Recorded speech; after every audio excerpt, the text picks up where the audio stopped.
السلام عليكم ورحمة الله وبركاته. كسروا مقالكان markii aad dhamaysato waxa awood buuxdo yeelan doonta inaad fahanto VirtualBox waxa uu yahay iyo ujeedkan u isticmaalayno iyo meesha aan ku isticmaali lahayn.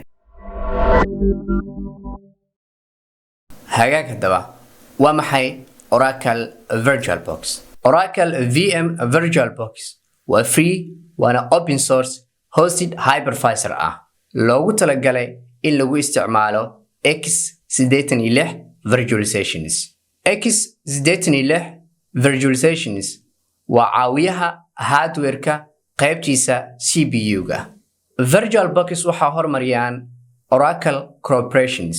Software-kan waxa ku dhex isticmaali kartaa Linux, Windows, Mac iyo dhammaan operating systems-ka caalamka jira.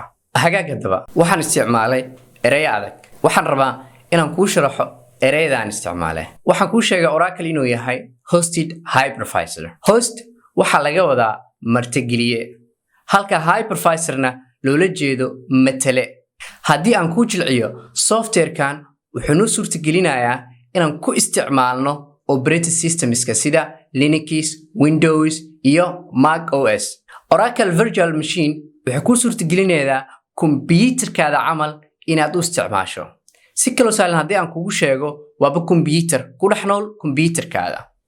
Hosted markii lagu leeyahay ma shaqeynayo keligiisa ilaa iyo ka helo computer. markii computer aad hesho computer-kaadu wuxuu noqon doonaa host. Oracle waxay noqon doontaa hypervisor. Hypervisor-na waxaa loola jeedaa matale. wuxuu matali doonaa computer-kaada computer la mid ah. Oracle Virtual Machine waxa ku arki doonaa inuu yahay computer camal markii aan gaarno qaybta installation-ka. sidoo kale waxaan isticmaalay x86 virtualization. maxay tahay x86 virtualization? computer-kaada wuxuu leeyahay CPU. CPU-ga wuxuu kala baxaa laba architecture.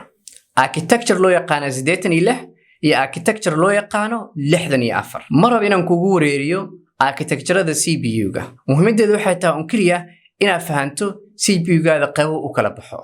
markii la horumarinayo VirtualBox-ka waxa lagu asteeyay in lagu isticmaalo x86. waxaana ogaataa in lagu isticmaali karo x64. ujeedkan u isticmaalayno Oracle VirtualBox waxa uu yahay inaan ka maaranno inaan soo iibsano computer dheeraad ah si aan ugu tababarano isticmaalista operating system-ka ee aan rabno inaan ku practice gareyno.